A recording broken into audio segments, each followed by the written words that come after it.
प्रिय आत्मन, प्रश्नोत्तर सत्संग सुनो भाई साधो के 19वें एपिसोड में आप सभी का हार्दिक स्वागत है। प्रश्नों के माध्यम से सीधे सत्संग की यात्रा पर चलते हैं। पहला प्रश्न इसे नेपाल से ओशो महेंद्र ने पूछा है। कहते हैं, ओशो का संदेश क्या है? इसके पहले कि हम ओशो के संदेश पर चर्चा करें, पहले हम ये जानें कि ओशो क्या है। मेरी दृष्टि में ओशो एक नए धर्म चक्र के प्रवर्तक हैं। ये धर्म चक्र क्या है, इसको हम समझें। हर 2500 साल में कोई युग पुरुष आता है और एक नए धर्म चक्र का प्रवर्तन करता है। जैसे प्रथम धर्म चक्र का प्रवर्तन आज से 10,000 साल पहले भगवान शिव ने किया और इसे सभी परंपराएं मानती हैं। यहूदी परंपरा है, ईसाई परंपरा है, इस्लाम की परंपरा है। सब मानते हैं कि हज़रत आदम ने इन परंपराओं का प्रवर्तन किया। जिसको वे आदम कहते हैं उसी को सनातन धर्म में हम भगवान शिव कहते हैं। और सनातन धर्म मानता है कि भगवान शिव आदि गुरु हैं, आदि योगी हैं और उन्होंने सनातन धर्म चक्र का प्रवर्तन किया। यहाँ तक कि बुद्ध की परंपरा है, 24वें बुद्ध हैं भगवान गौतम बुद्ध। लेकिन बुद्ध की परंपरा भी कहती है कि आदि बुद्ध भगवान शिव हैं। जैनियों में 24 तीर्थंकर हैं, भगवान महावीर 24वें तीर्थंकर हैं।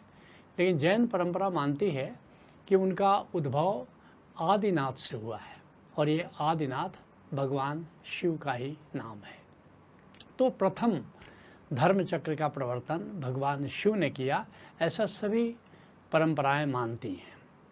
इसके बाद 2500 साल धर्म चक्र चला जो भगवान शिव ने चलाया और उसके बाद आए भगवान राम।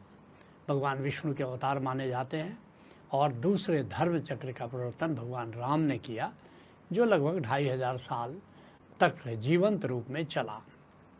इसके बाद भगवान कृष्ण आए आज से लगभग 5000 साल पहले और उन्होंने एक नए धर्म चक्र का प्रवर्तन किया जो 2500 साल तक जीवंत रूप में चला।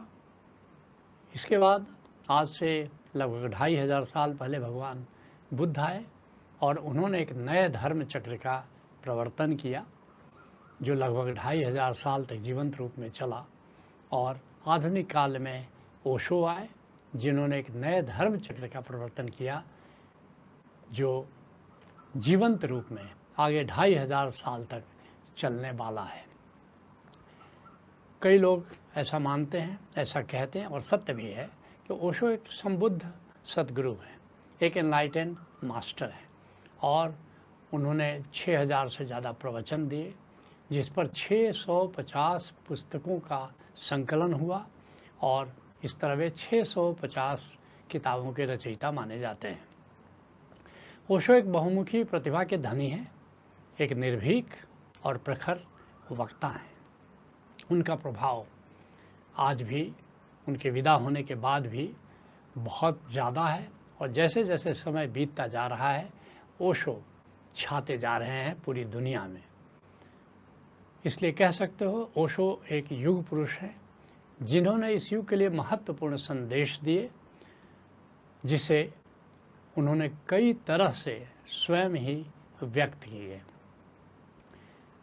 मुख्य सूत्र या मुख्य संदेश के रूप में उन्होंने जो अभिव्यक्तियां दी वो 3 हैं। आओ उन अभिव्यक्तियों की चर्चा करते हैं। जैसे प्रथम अभिव्यक्ति, बड़ी प्रभावशाली अभिव्यक्ति उन्होंने अपने संदेश की दी, वो है जोरवाद बुद्धा। उन्होंने कहा कि मैं एक नए मनुष्य का निर्माण करना चाहता हूँ। वह मनुष्य कैसा होगा? वो जोरवाद बुद्धा होगा। जोरवा एक ग्रीक कैरेक्टर है जो समृद्धि का प्रतीक है, जो समृद्ध है। एक उपन्यास से ये कैरेक्टर लिया गया है और ओशो कहते हैं कि उसमें बुद्धा को जोड़ना होगा, अर्थात कि एक नया मनुष्य कैसा होगा? वो वैभवशाली भी होगा, बाहर से भी और भीतर भी होगा। वो ऐश्वर्यशाली होगा, बाहर से भी और भीतर से भी। ऐसा भी कह सकते हो कि उसके पास धन की पूंजी होगी और ध्यान की भी पूंजी होगी। दूसरे शब्दों में ज़ोरबा द बुद्धा की उन्होंने स्वयं व्याख्या की कि उसके पास विज्ञान भी होगा और ज्ञान भी, उसके पास विद्या भी होगी और अविद्या भी। अविद्या किसको कहते हैं? जो बाहरी जानकारी है, जो पदार्थ के बारे में, संसार के बारे में जो जानकारी है उसको अविद्या कहते हैं। और उपनिषद का ऋषि कहता है जो अनुभव पर आधारित है उसको विद्या कहते हैं या ज्ञान कहते हैं। और विज्ञान आप जानते हो, पदार्थ के बारे में जो भी हम खोज करते हैं वो भी ज्ञान के जिम्मे आता है। अर्थात ज़ोरबा द बुद्धा की व्याख्या जो ओशो ने की वो इस तरह से एक वृक्ष के रूप में की। जैसे वृक्ष क्या करता है, वो अपनी जड़ों को नीचे ज़मीन में फैलाता है और अपनी डालियों को, पत्तों को, फूलों को, फलों को आकाश में फैलाता है। इस तरह ज़ोरबा द बुद्धा अर्थात ओशो का नया मनुष्य कैसा होगा? जिसकी जड़ें आत्मा की गहराइयों में होंगी और जिसकी डालियाँ, जिसके फूल, जिसके पत्ते वे संसार में फैले होंगे। वो कहीं से सिकुड़ा नहीं होगा, वो बोनसाई नहीं होगा, उसकी जड़ें भी ज़मीन की गहराइयों में जाएंगी और उसकी डालियाँ भी आकाश की ऊंचाई में फैलेगी। ऐसा उनका संदेश है ज़ोरबा द बुद्धा के रूप में। अन्यत्र उन्होंने कहा, चंडीदास के एक सूत्र की व्याख्या करते हुए, चंडीदास का एक पद है, उत्सव अमार जात, आनंद आमार गोत्र। हमारी जात उत्सव है और हमारा गोत्र क्या है? आनंद है। बंगाल के संत हैं, बड़े प्यारे संत हैं। और ओशो कहते हैं कि जो संदेश चंडीदास का है वही संदेश मेरा भी है। और फिर उत्सव अमार जात, आनंद अमार गोत्र की व्याख्या करते हुए क्या कह रहे हैं ओशो? क्या कैसे परिभाषित कर रहे हैं उत्सव को?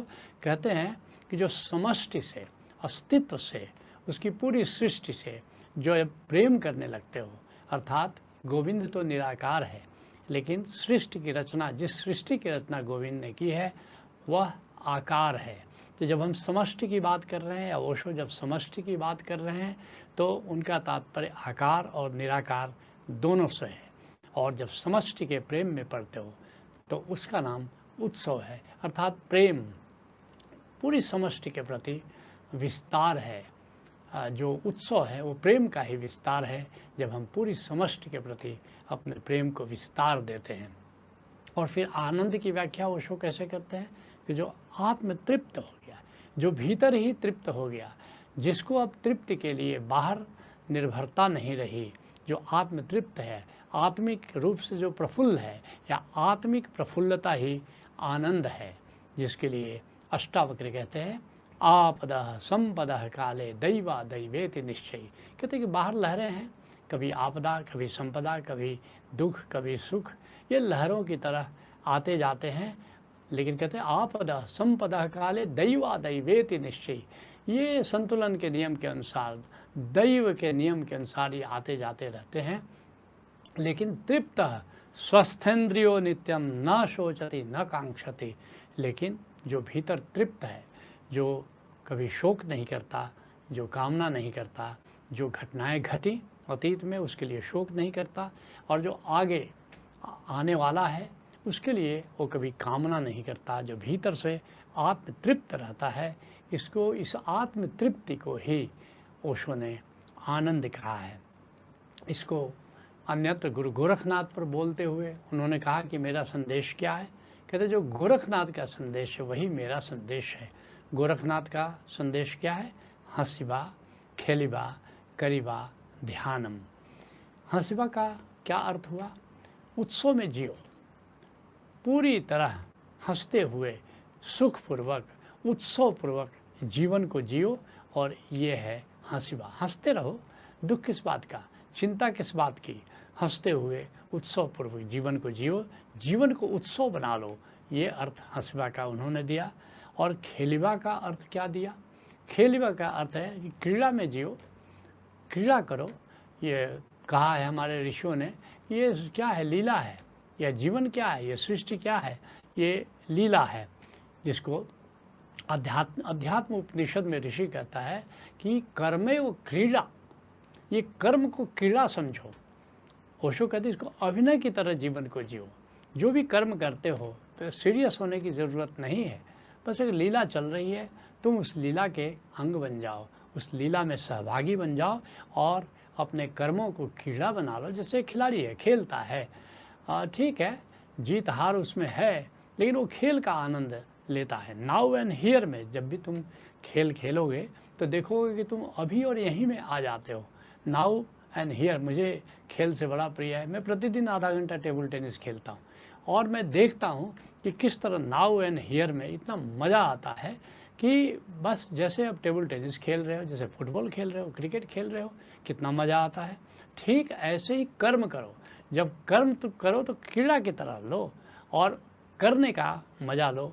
जब खेलीबा जब कह रहे हैं तो इसका अर्थ यही है कि जीवन को, कर्म को क्रीड़ा बना लो।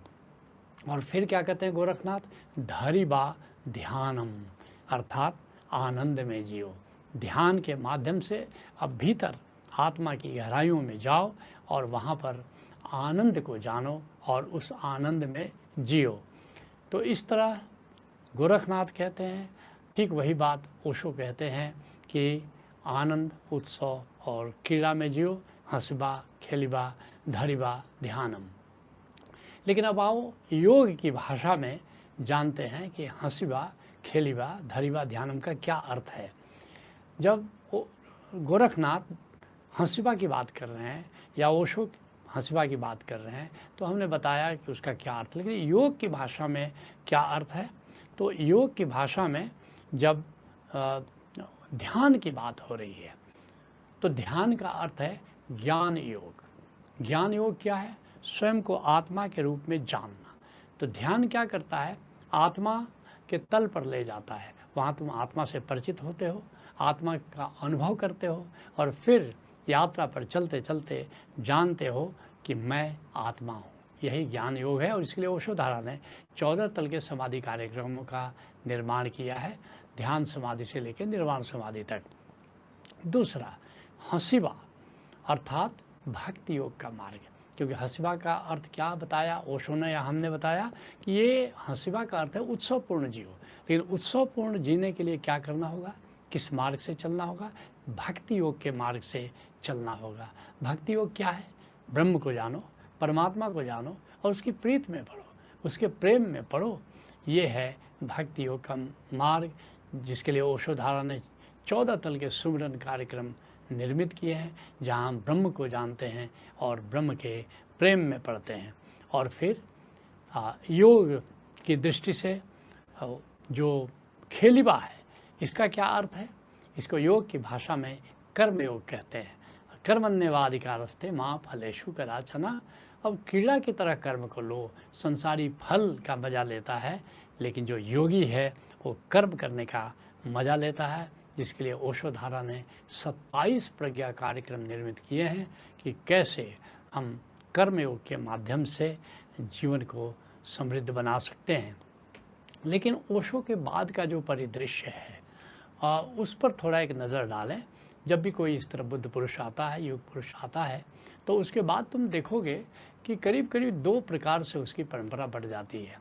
एक हीनयान है, एक महायान है। बुद्ध के बाद भी हीनयान महायान हुआ, मोहम्मद के बाद भी करीब करीब 2 भागों में बट गया। अर्थात हीनयानी कहते हैं कि अब जीवित गुरु की ज़रूरत नहीं है, और महायानी कहते हैं कि गुरु तो जहाज़ है, उसके बिना तो यात्रा निरापद हो ही नहीं सकती। तो इस तरह से ओशो के बाद भी बहुत लोगों ने कहा, अधिकतर लोगों ने कहा, जिनको हम हीनयानी कह सकते हैं, कि अब जीवित गुरु की कोई ज़रूरत नहीं है। एकमात्र ओशो धारा ने कहा, जैसे बुद्ध के बाद मंजूश्री ने कहा कि नहीं, गुरु की ज़रूरत है, जीवित गुरु की ज़रूरत है। ओशो धारा ने एक जीवित गुरु शिष्य की परंपरा को स्थापित किया और इस तरह से महायानी परंपरा का श्री गणेश ओशो धारा ने किया है। लेकिन जो हीनयानी हैं वे ओशो के संदेश को तोड़ मरोड़ करके पेश कर रहे हैं। वे कभी कहते हैं मनमाने ढंग से, गलत ढंग से, जैसे कहते हैं अब जीवित गुरु की कोई ज़रूरत नहीं है। जैसे मोहम्मद के बाद जो इस्लामी कट्टरपंथी हैं, मोहम्मद के प्रेम को, ये संदेश को उन्होंने कट्टरता के रूप में आतंकवाद के समर्थन में पेश किया। ठीक ऐसे ही कई ऐसे लोग हैं जो ओशो के वक्तव्यों को तोड़ मरोड़ कर पेश कर रहे हैं और अपनी बात सिद्ध करने के लिए गलत प्रकार से उनके संदेश को दे रहे हैं। जैसे अभी हाल ही में मुझे बड़ा आश्चर्य लगा, अब उन्होंने कहा कि ब्रह्मनाद ध्यान करो या ब्रह्मनाद का श्रवण करो तो कोरोना नहीं होगा, कोरोना से बचाव होगा। तुम जानते हो पूरा विश्व भी कोरोना संकट से गुजर रहा है और सस्ती लोकप्रियता के लिए ओशो के संदेश को इस तरह तोड़ मरोड़ करके पेश करना, कहते हैं कि हमको ध्यान में ओशो का संदेश आया कि इस तरह ब्रह्मनाद ध्यान करो तो कोरोना से मुक्त हो जाओगे। अब इस तरह ओशो के संदेश को अपनी लोकप्रियता के लिए, सस्ती लोकप्रियता के लिए प्रचारित करना ओशो के साथ अन्याय होगा। मैं समझता हूँ कि ओशो का मुख्य संदेश है जोरबाद बुद्धा उत्सव अमार जाति आनंद अमार गोत्र, अथवा कह सकते हो हंसिबा खेलिबा धरिबा ध्यानम, ज्ञान योग, भक्ति योग और कर्मयोग, जिसको ओशो धारा में हम सहज योग कहते हैं। गीता इसी का उपदेश देती है, सभी संत इसी का उपदेश देते हैं। प्रथम प्रश्न पर चर्चा को हम यहीं विराम देते हैं। हरि ओम तत्सत।